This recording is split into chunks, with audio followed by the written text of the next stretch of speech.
we work with the buyer, one of the critical elements they'll have to demonstrate to us is their ability to get financing.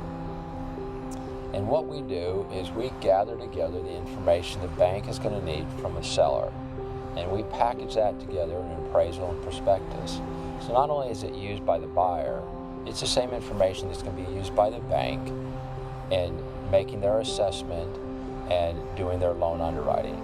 So that package is one that we prepare for the bank, for the buyer, so that they can move forward in a transaction and understand if it's going to meet the criterion or what they're looking for in practice. That being said, then we begin to make introductions of banks to our buyers that do dental practice loans and understand.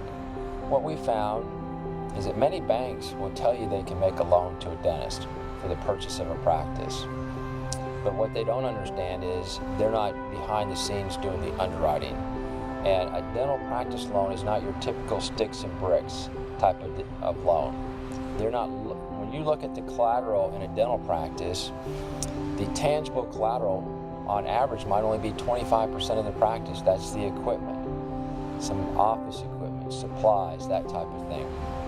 The greater proportion of value lies in the personal goodwill of that practice.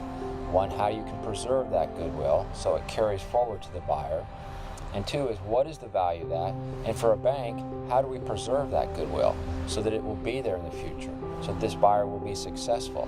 So we present that in our package, and then we show and demonstrate to both the buyers and the banks that we've had the ability to have successful transitions where they are smoothly transferred over to a buyer so that he doesn't have interruptions, the staff doesn't have interruptions, and the patients welcome the new doctor in the practice and understand that they were recommended to that new doctor by the seller.